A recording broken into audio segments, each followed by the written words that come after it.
Welcome to Industry TV Network. Make sure you hit the like button, share, and subscribe. In this video, we'll be touching on Nicky Barnes snitching on the council, but basically what he was going through and what he said led up to it. Now, I originally wanted to do a video on his girlfriend Shamecca. Most of you who are familiar with his story knows he was dealing with two women. Thelma Barnes, which was Thelma Grant, which he was calling his wife, the mother of his two daughters, and Shamecca was supposedly his side chick. But a lot of people are curious about Shamecca. There's been many rumblings and rumors about her, how she was the queen of Harlem, how she dressed her behind off, how she was a fly girl, a it girl that got caught up in this drug game with Nicky Barnes. But I'm going to do the best I can to cover as much as I can about her, because there's not much out there about her or Thelma. I might have to split this into two parts, because I took some excerpts from his book, Nicky Barnes' book, Mr. Untouchable, and several other things I found on the internet, and I gathered what I could gather, and it's quite long, so I might have to do two parts. Enjoy. In Nicky Barnes' own words, "Yo man," said Smitty, "there's this chick outside. She don't have the cash to come in, but she wants to talk to you. It's Son's sister." "Who the F is Son?" said Nick. Smitty responded, "He's got a good rep. Eddie Big Hands knows him. Her too, she's cool. I think her name is Shamecca." I was glad to let her in. She walked across the dance floor like a ray of sunshine. The girl couldn't have been more than 19, with beautiful skin, a nice big behind, packing a tight red miniskirt, looking absolutely gorgeous.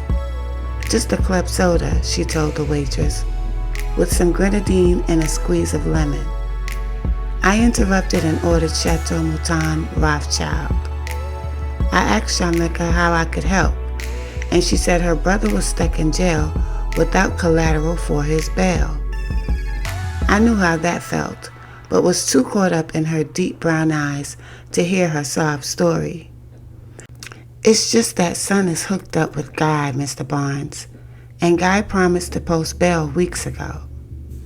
It seemed Son, Steve Ash, had gotten pinched in service to Guy, and it was a council rule to take care of the crew's legal bills. It wasn't just a courtesy, it was good business. If a dealer was trapped in jail for more than a night or two, he might think he had been abandoned. He might get real tempted to become an informer. How much is bail?" 10 grand, she said. "Son doesn't have any money, but if you'd let me, I could pay it off by working here. I'm studying at City College to be a registered nurse." Nicky then told her he would see what he could do. "Would you?" she asked, putting her delicate arm on my forearm. "I'd do anything to help my brother." A few weeks after Shamecca went to see Nicky to get her brother out of jail, they met at Tre Amici on the Upper East Side, an elegant Tuscan restaurant packed with top men from the 5 families of the Costa Nostra. It was a dining emporium, a gourmet experience for mobsters. On any given night, you would see Vinny Scingulli shoveling a mound of ziti, Louis Gorgeous at the piano bar, or Tommy from Brooklyn sipping espresso with a turned-up diamond ring pinky. But this evening, all the attention was on me. Some gave me a nod of recognition. Others just looked and stared. They had gotten the message from Paulie. I stared back. If they want to make a silent statement, I'll make one too. I'm here, and you will recognize that. That was my message. but I'm also scanning the room. If something happens, I gotta know who to spark up first. The maitre d' seated the bald-headed legend Carmine Galante at the table to my right. I sized the old man up as he put his cigar in the ashtray, tucked the napkin into his collar, and bored his eyes right into me. At least I knew where my first bullet was going. Right through the glass of his horn rims and into one of his brown eyes. This guy was the last of the old-time Italian overlords. Recently released after 12 years in the Atlanta Penitentiary on narcotics conspiracy, he was the prime candidate to be capo de tutti capi, the boss of all bosses of the 5 families. Feared as a ruthless, violent MFer, he looked like he was going to pull it off. And his first order of business was to take me down. Back in the day, he was the one who controlled the distribution of heroin in New York City, and he hated the fact that I had his old job. He let it be known he was going to take back the streets of Harlem. To me, this was a joke. I guess Galante didn't realize the industry changed during all his years in the pen. Now that he was out, he didn't know what the F was happening. He didn't realize that the old all-powerful image the Italians used to have in Harlem didn't exist anymore. But if the big man ever stepped foot over Lenox and into my turf, I would personally greet him with a message. Everybody's the same with a 9mm in their hand. I feel like we're in The Godfather, Shamecca said, tickling my ear with a soft whisper. I turned my gaze from the old man back to Shamecca. Her brother's son sat across from us with his girlfriend, head buried in the menu, a bit intimidated by the scene. Shamecca just dove right in. "What's a melanzane?" I told her it was eggplant, and she decided to try it, saying that she had never tried it before.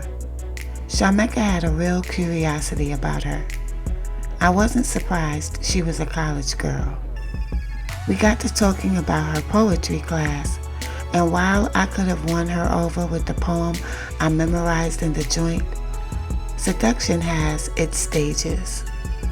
As we finished over dinner, Matty Madonna stepped in from the kitchen. He worked the crowd like a success story in his slim-cut suit from Armani. He gave the hugs and kisses on the cheek and all that, but passed our table without a glance. "Man," said Son, "that dude acts like we don't even exist." But that's how we worked.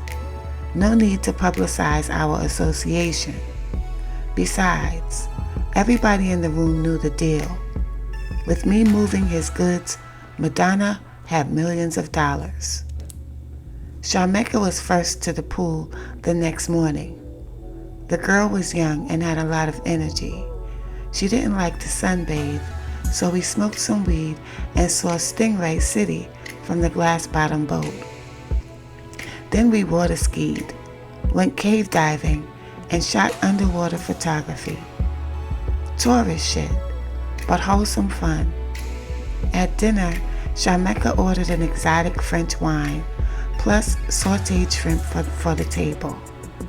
We danced salsa all night in the ballroom, and she shook it better than any go-go girl in all our spots. And at sunrise, I walked her to the beach, where a local offered her a ride on a white stallion. It was a perfect moment, choreographed entirely by me. "I love horses," she beamed, wrapping herself around me. "It's so exciting to be with you." While Shamecca rolled through the AM, I split for the bank in Georgetown with the rocks she had smuggled in for me. A friend of mine named Sally had once told me, "You should keep some diamonds in a safe deposit box down here. If you ever have to split the states for good, you can start again with a little security." It didn't sound bad. The Caymans were great. Not having to walk around with a gun really relaxed me. With Plan B set, I met Shamecca at the casino, then took her to the craps table and taught her all the tricks. To me, shooting dice was as easy as breathing, but Shamecca had her eye on the sophisticated people around the baccarat table. I want to learn that. Even I didn't have a grip on the speed and accuracy involved. I let her give it a try, expecting she would quit after a few minutes. Hours later, the crowd rooted from behind as she let my money go like a pro. We cashed in her chips, a few more grand to add to the box, and just for fun, she tested a $20 slot on the way out. 3 cherries! Her eyes lit up as the cash dumped below and the bells started ringing. Milan was my sister's son. He was 19 and had been into powder for some time. I didn't groom him into anything. I hadn't even watched him grow up. His father, Dutch, a hustler, and an old partner of mine, dealt a little powder, and he got his son to do it with him. Dutch passed away of a heart attack from freebasing too much cocaine. And when I heard Milan got picked up for a homicide, I helped him out with legal representation. He eventually beat the case, so he and I got tight after that. Look, dude, I tried to tell him, if you need money, if you want to go back to school, I'll take care of you. I'll get you a place, get you a car, and take care of your expenses. You could live on campus. You just go for it from there. But that's not what he wanted to do. He wanted to sell heroin. He wanted to be the next Nicky Barnes. I set him up with Guy, and he earned a fierce reputation as a dealer. He was a tough kid with a lot of strength. That's why I summoned him along with Guy to my crib. If I should be convicted, I told them, I want you two looking out for Shamecca. I want you to be her security. Mecca was my jewel, and she needed protection. I dismissed Milan and then told Guy the situation. I've kept a few million at Mecca's for safekeeping. She's not going to touch that. It's for the future survival of the council. But I want you to have access to it. I want you to provide her with income in return. I took Guy to Shamecca's penthouse in the Bronx. I had gotten her a penthouse in a big apartment building with a big garage. Not the high-rise Fifth Avenue type, but more like something out of a Katharine Hepburn movie with push-out bay windows. It was beautiful. Mecca loved it. She asked what she could do for me in return. Nothing, I told her. I just want you to enjoy it. She didn't need to do the things the other women did. Although she told me how much she wanted to be part of the powder game, part of all the glitter and glamour, I didn't want her near any of that. Remember that, Guy. Keep her away from it. Shamecca opened the door and let us in.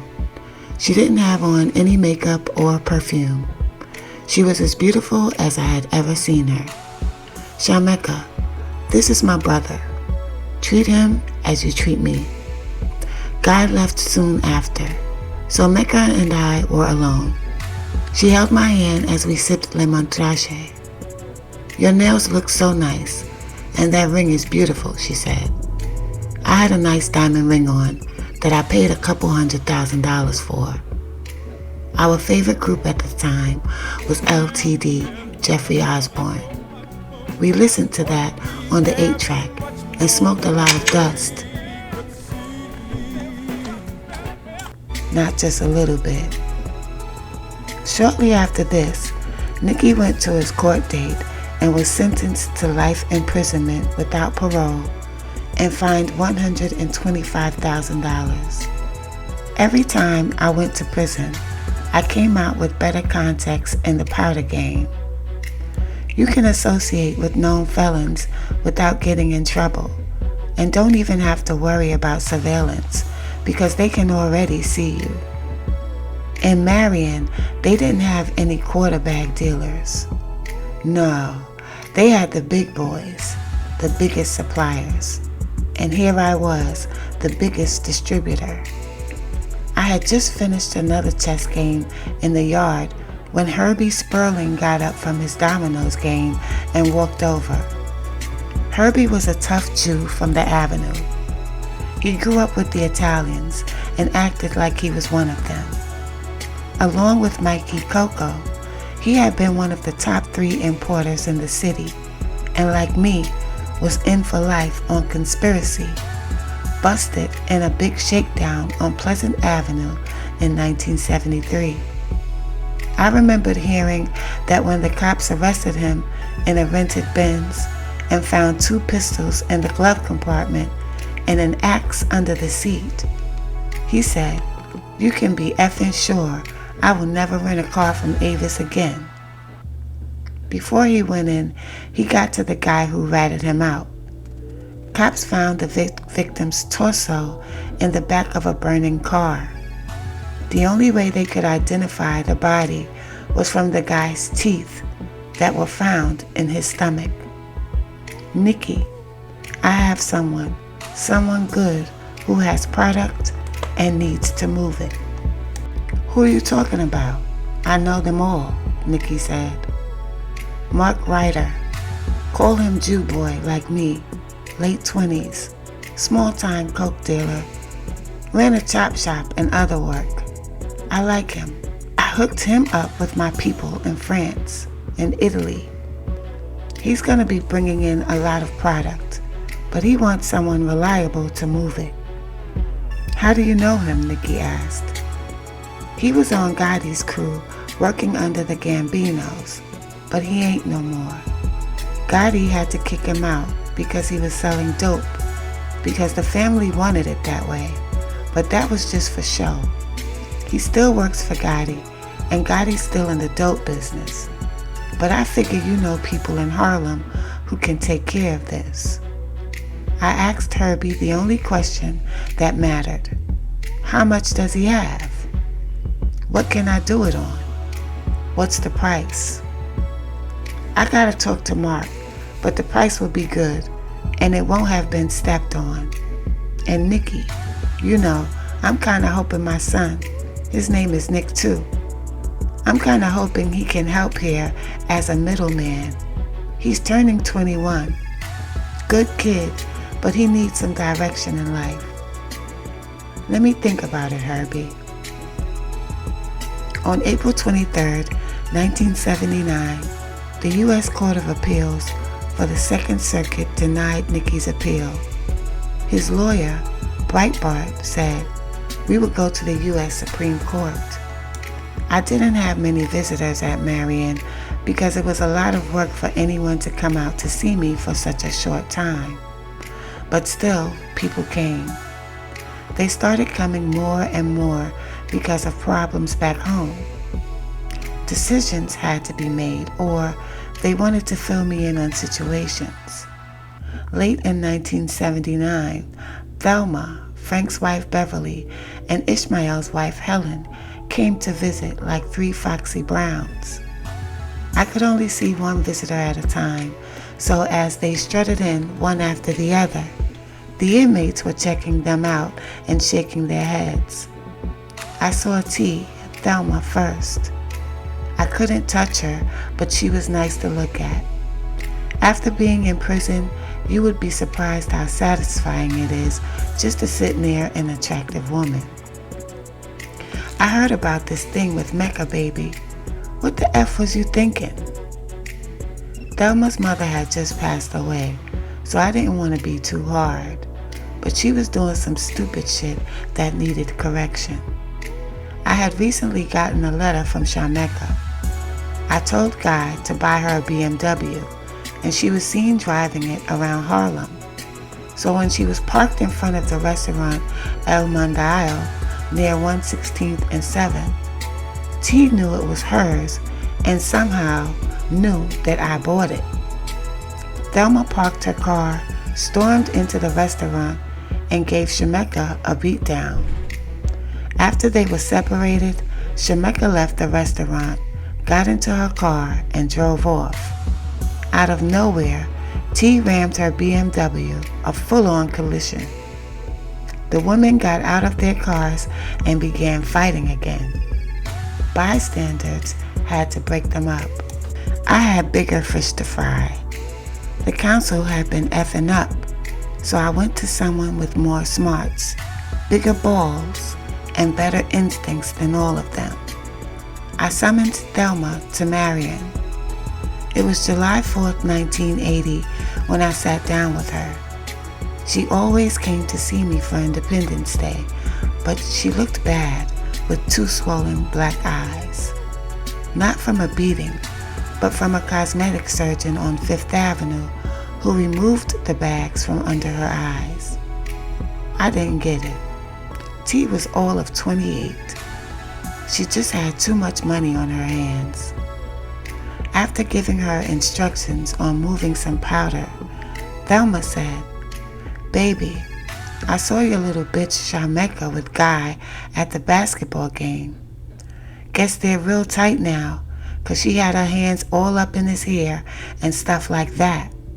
I even think he got the BMW fixed for her." When Shamecca came to visit, I asked, "What's this business I'm hearing about you and Guy?" I asked kind of half-heartedly because I wasn't sure. Shamecca just looked at me and denied it like it was the craziest thing she had ever heard. I didn't interrogate her that forcefully about it at that time, but I had been doing a lot of thinking about the Mecca situation.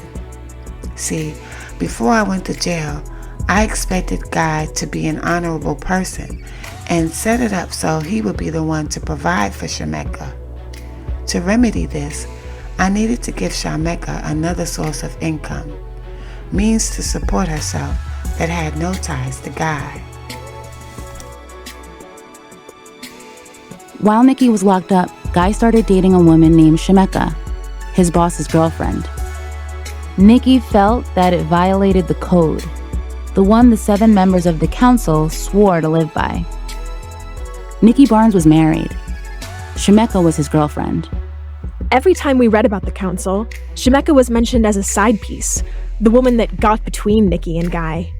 But pictures of her showed a vibrant, beautiful young woman. In one photo we found, Shamecca poses in a pair of shiny black pumps, one hand on her hip, one hand behind her head. She's wearing a knitted white cap and it covers her braids, which have decorative beads at the ends. Her earrings are gold and fancy. They frame her face. And she's glowing. She looks really happy. Shamecca's birth name was Beverly Ash. She grew up in the Manhattanville projects in Harlem. Shamecca met Nicky when she was 19. She was in college. Shamecca hung out at the Monarch Bar in Washington Heights, where the council did business. Larry Prelo was a young gay man from Brooklyn. He and his friends had taken to breaking into department stores to support themselves. One day, they went up to the Monarch Bar to sell their loot. So the first night I met her, they bought everything we had. And she said, "I want you to meet my husband." The husband Shamecca is talking about? Nicky Barnes. He wasn't really her husband, but that's how she saw him.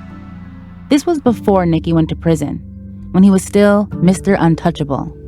Larry says Shamecca enjoyed the lifestyle she got from associating with Nicky. Shamecca had apartments that she just kept clothes in, her shoes, her fur coats. Shamecca had a fur coat for every day of the week. Larry and Shamecca became fast friends. Larry had founded the House of Ebony. Houses were networks of chosen families for Black and Latino queer youth. They held underground drag balls.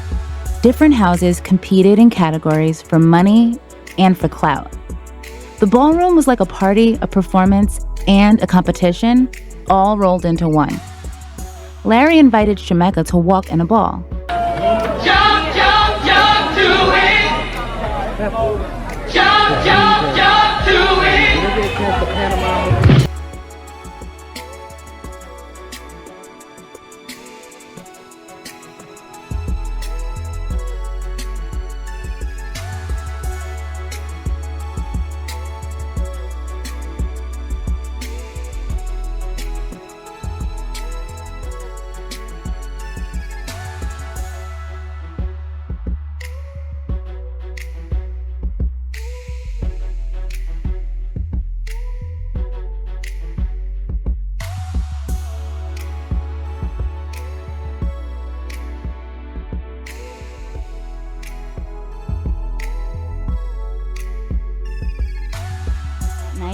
she won Best Dressed Woman.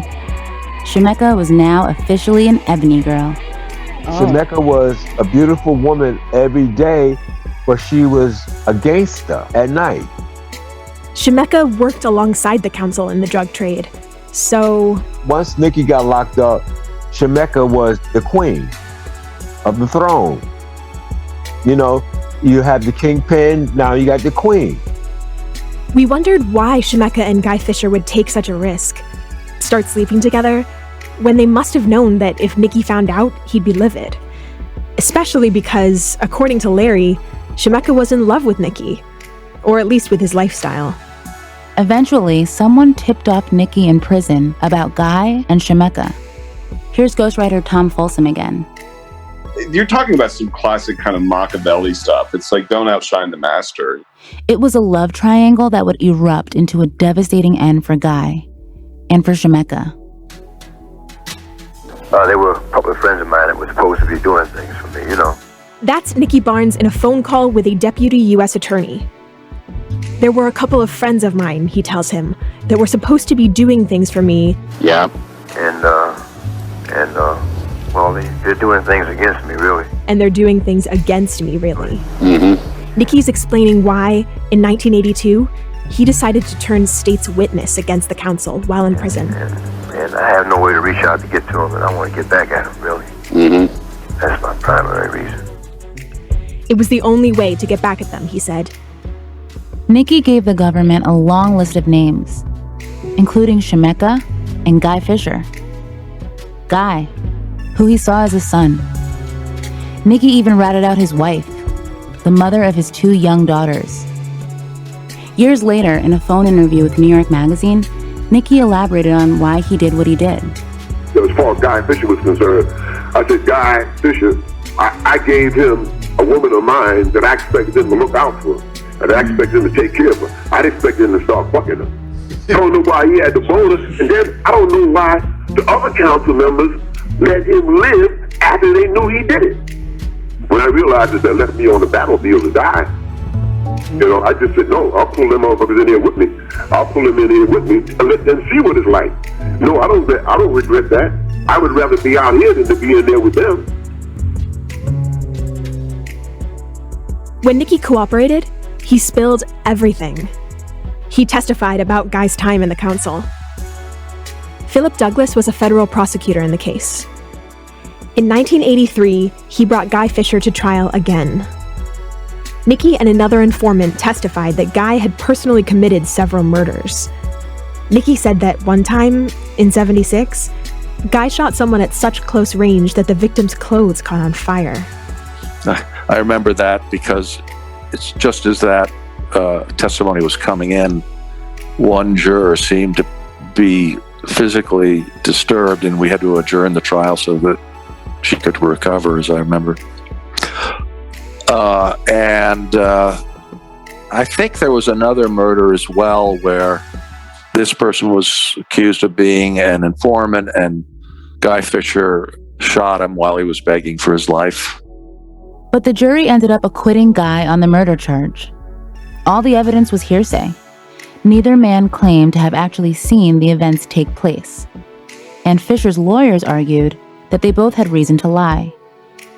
But the jury did find Guy guilty of crimes relating to operating a narcotics conspiracy. And under the new drug and racketeering laws, he got the mandatory sentence: life. Philip Douglas remembers his sentencing hearing. Mr. Fisher stood up and addressed the court, and he spoke to me directly, and he said, Mr. Douglas, don't sit waiting by the phone for a call from me to cooperate. I'm never going to call you. And I remember thinking, I really don't care. Well, of course, that's how the government makes these kinds of cases against criminal organizations, is people cooperating. So that would have been good, but I just spent the better part of a year of my life,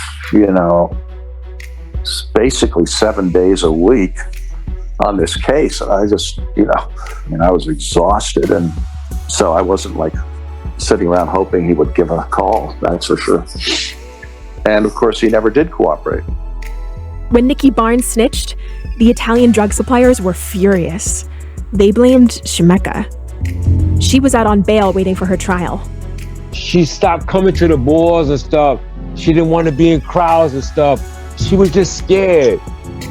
On December 13th, 1982, a man went into the council's hangout spot, the Monarch Bar. He wore all black, except for a white mask that covered his face.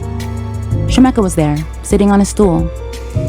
The man shot her 3 times in the head and neck at close range, killing her. She was 27. According to court records, a hitman known to be used by the Italian mob was the shooter.